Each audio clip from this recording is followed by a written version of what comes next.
Chase, back to you. Well, just days ago, it seemed like love was in the air in Washington. The president visiting Republicans on the Hill, having them over for drinks at the White House. Remember that? Well, romance is nice, but it doesn't always last. Stark differences on the economic stimulus package now creating kind of a deep rift. With us now on the phone is Indiana Congressman Mike Pence. He's the chairman of the House Republican Conference. And Congressman, earlier you had some rough words for the president concerning this whole economic stimulus. What's your feeling now? Well, I wouldn't characterize them as rough words. We're having a national conversation about the best way to deal with what is a very serious downturn in our economy.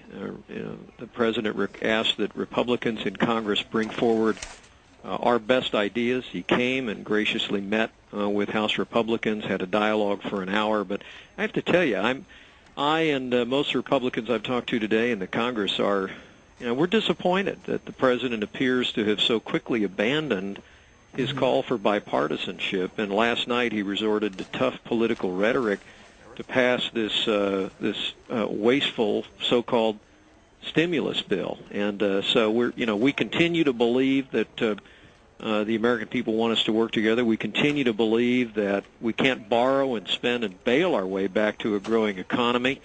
The American people have caught on what this so-called stimulus bill is all about. Republicans are going to continue to fight to use these resources to bring tax relief to working families and small businesses. You hear, Congressman, when Dianne Feinstein comes out and says, look, I'm not a big fan of this bill the way it sits right now. It seems like there's more resistance now on both sides of the aisle. Well, certainly there was. And remember now, the only bipartisan vote in the House of Representatives on the so-called stimulus bill was the vote no. Every single Republican opposed it, about a dozen Democrats.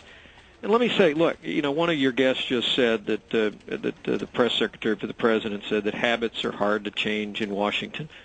Well, I want to agree with that, but the habit the American people want changed in Washington is runaway federal spending. And that's the whole thing is, that we have a lot of our emailers saying, look what happened with TARP. We rushed this TARP bill through. That's right. It turned out being spent not the way that Congress wanted to, and now we learned that we overspent for a lot of this bank stock. And so they're saying if it takes a few extra days, let's make sure we get this thing right. Look, it's more important when it comes to putting American families back to work, getting our economy on its feet.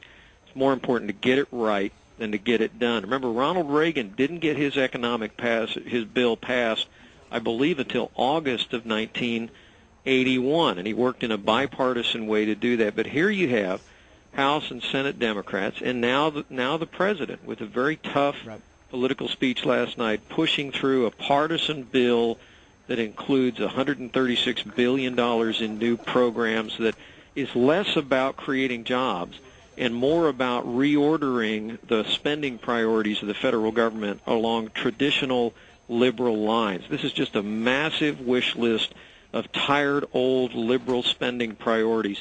The American people have caught on about it. That's another thing one of your guests just said.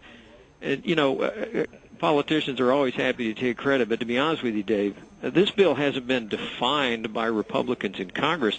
It's a bad bill, and the American people, thanks to a lot of good journalism on this station and a lot of good journalism around the country, have looked at this bill and said what Republicans are saying, we can do better. Martha wants to jump in here. Go ahead, Martha. Congressman, I'm just curious about the Blue Dog Democrats, and if you feel like you can get, how many of them over to your side, or what you see on the other side of the Capitol in the Senate. Yeah, Martha, I really believe with all my heart that people like Jim Cooper and others know that Congress can do better. That if the Senate will do what they ought to do today or this weekend and scrap this bill, we can start over, erase the chalkboard, and we can bring together the best minds in the Congress, including Blue Dog Democrats, conservative Republicans, liberal Democrats, and moderate Democrats, and we can forge a bill that will really be a compromise and serve the economy. Hard break. Congressman Mike Pence, good of you. Thank you, sir.